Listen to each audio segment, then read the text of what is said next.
Assalamualaikum warahmatullahi wabarakatuh. Seterus bangsa dan setanah air, jumpa lagi di channel Jaga Lupitu. Semoga dalam keadaan sehat, tak kurang satu apa, rahmat barokah salam Allah curahkan untuk kita semuanya. Ini saya tampilkan video Kiai Madudin Usman Al-Bantani untuk membantah framing soal tobatnya Rhoma Irama nangis-nangis minta ampun pada Habib atas apa yang disampaikan terkait nasab Pak Alwi. Apa yang disampaikan oleh Kiai Madudin itu juga meluruskan apa yang Bang Haji Roma sampaikan terkait podcastnya, bahwa klarifikasi tetap satu suara, satu tujuan dengan Kiai Imad. Hakul yakin bahwa Habaib itu bukan cucu Rasulullah SAW. Kita simak videonya.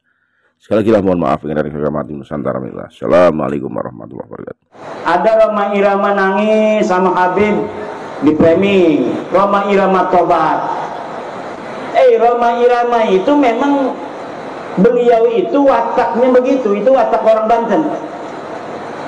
Beliau ini kan masih keturunan Sultan Agung Tirtayasa. Orangnya kalau ditantang galak, tapi kalau dilembutin nangis. Itu ciri-ciri keturunan Sultan Banten. Jadi kalau ditantang-tantang ya makin galak. Tapi kalau misalnya tersentuh hatinya, jangankan lagi masalah yang besar, masalah kecil aja ngobrol begini ini bisa nangis kalau orang Banten. Ini kalau umpamanya lebaran itu ya enggak salah-salah banget rasanya kemarin, tapi nangis semua kalau kita salaman itu sama keluarga. Ada sepupu saya di imam ngegerung-gerung, kalau ngobrol tersentuh sedikit ngobrol langsung nangis. Kemarin itu Rhoma itu Raja Dangdut terharu, dia diundang oleh LDNU, dia tidak tahu kalau ada Habib di situ. Diundang oleh LDNU untuk memberikan kisah bagaimana dakwah beliau dengan musik. Nggak tahu kalau ada Habib. Nah ternyata Habibnya nggak marah. Kan Rhoma Irama itu setelah beliau mengundang saya dicaci maki oleh Habib-Habib. Kata Rhoma Irama, saya tidak percaya ente itu cucu Nabi, tapi bukan memutuskan persahabatan. Kita tetap sahabat. Beliau ini sahabatnya Rizik Syihab, beliau ini sahabatnya para kabir-kabir. Saya hanya tidak percaya kamu cucu Nabi saja. Kalau berteman kita biasa. Wong namanya mengakui cucu Nabi atau bukan itu bukan rukun iman kok. Saya hanya tidak percaya kamu cucu Nabi, tapi kita tetap bersahabat. Tetapi Rizik Syihab nggak mau, malah mencaci maki. Bahar Smith malah mencaci maki. Nah ketika ada Habib itu di PBNU yang hadir, baik sekali adabnya, terharu itu. Bang Haji Rhoma Irama terharu nangis karena beliau, saya kan pernah beberapa kali ngobrol, ya kadang-kadang ngobrol sama saya nangis juga, ngambil tisu. Ya begitu orang yang berhati lembut. Orang berhati lembut itu gampang tersentuh hatinya. Makanya Bang Haji Rhoma Irama itu maunya begitu. Saya batalkan nasab ente, tapi kita bersahabat. Yang biasanya minjemin marawis, ya kita minjeman lagi. Yang biasanya kita ngobrol, kita tetap ngobrol. Yang biasanya kita ini adalah kerja bareng, kita kerja bareng. Yang biasanya bisnis bareng, kita bisnis bareng. Yang udah kagol punya mantu Balawi, nggak apa-apa, jangan suruh cerai. Kita hanya tidak percaya mereka cucu Nabi, bukan berarti kita memutuskan segalanya. Itu memang yang diungkapkan oleh Bang Haji Rhoma Irama, cuma di framing. Coba lihat itu framingnya, Bang Haji bertobat. Dengerin apa yang diomongin Bang Haji, apa benar dia ngomong bahwa Balawi sekarang secucu Nabi? Tidak ada. Itu hanya framing-framing. Karena Bang Haji Rhoma Irama pengennya begitu. Saya batalin itu nasab ente bukan berarti kita bermusuhan, karena memang tidak ada dalilnya.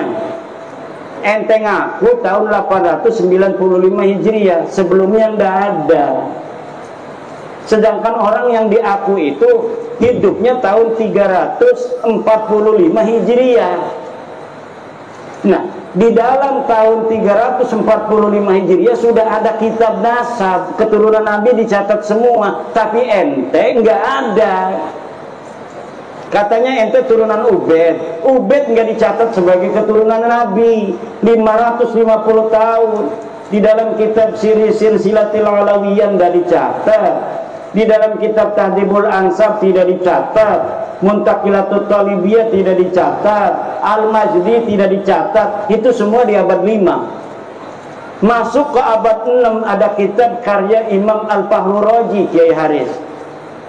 Imam Al-Fahru Raji itu seorang ahli tafsir, ahli usul fikih.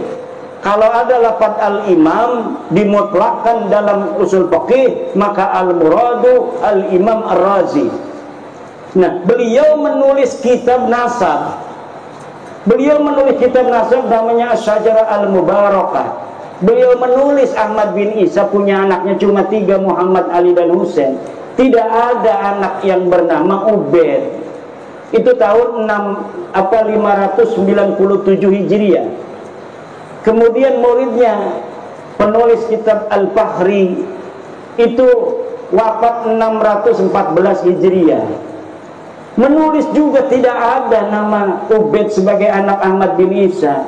Kemudian kitab Al-Asili, kemudian kitab As-Sabatul Musan, kemudian kitab Umdatul Talib Al-Kubra. Semuanya tidak ada yang nulis bahwa Habib ini putune Kanjeng Nabi. Tidak ada. Lah lamun wis mengkono niku premen kita arep dikon dipaksa-paksa ngakui, wong kita wis ngedeleng kita belaka. Premen maning ukur urusanane.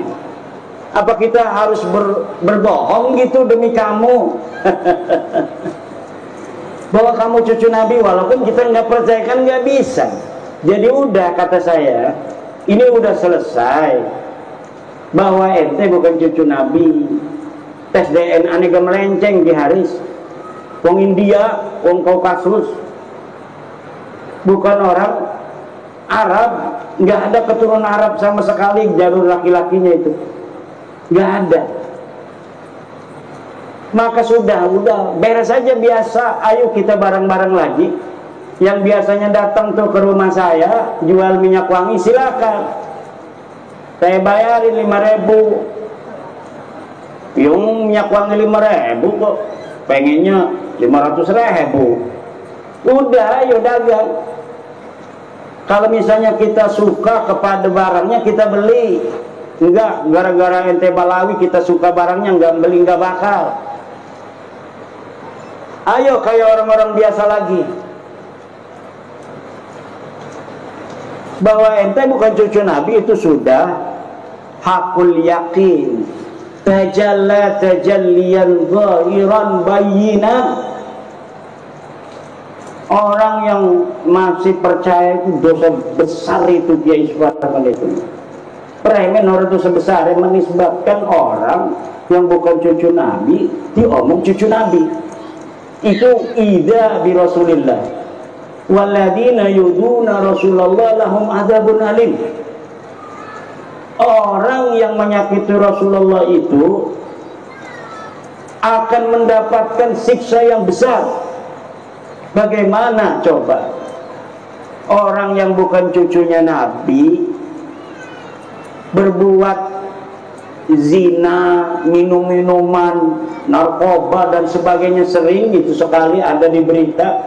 Kemudian kita masih meyakini mereka sebagai cucu Nabi. Lamun umpamane sing di nisbataken orang-orang soleh semua mah nggak banyak gitu. Tapi orang soleh iku mungkin bohong, orang gede dosanya itu. Tapi kalau sudah ini yang dinisbatkan orang-orang yang tidak pantas akhlaknya begitu, na'udzubillah, ini lahum adzabun alim. Se-Indonesia bersaksi semua tukang dawir minta duit.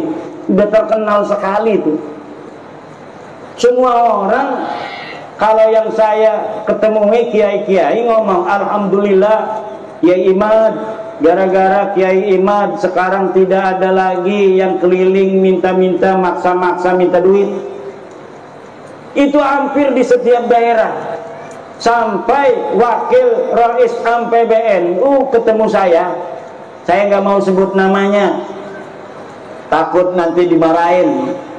Ketemu saya, ya Imad, setelah Kiai Imad ini nggak ada lagi tuh yang keliling-keliling ke rumah minta-minta duit katanya.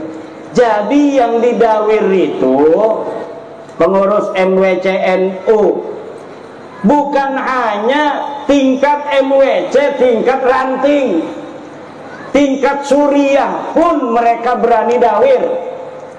Suriah, PBNU berani didawir sebelum bab nasab ini. Sampai-sampai itu Rais Suriah PWNU Jawa Tengah, Kiai Sodakoh, saya pernah lihat di YouTube-nya. Saya kangen nama Habib, katanya beberapa tahun ini nggak ke rumah-rumah saya. Saya pernah lihat YouTube-nya itu.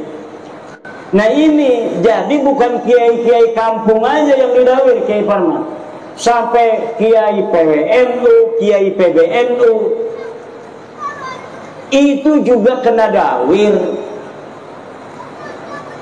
Pertama saya untuk meneliti itu bukan karena dawir, karena memang saya itu tidak berada di daerah yang sering kena dawir. Di daerah saya itu memang tidak kayak di daerah lain.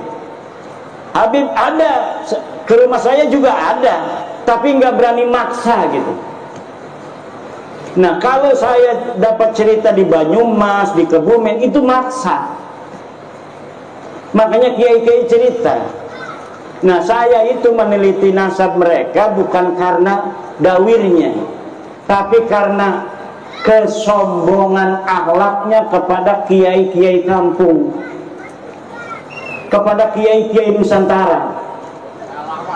Ini yang membuat saya kemudian meneliti nasab mereka, dan ternyata sudah jelas bahwa mereka bukan keturunan baginda Nabi besar Muhammad sallallahu alaihi wasallam. Yai, udah setengah 12. Ke Bandar Lampung 2 jam. Besok kita ada acara lagi yang mau ikut dialog. Nah kalau dialog itu nanti tanya jawab. Kalau tanya jawab enak kan, ada biasanya bukan hanya bertanya itu Kiai, ada yang curhat.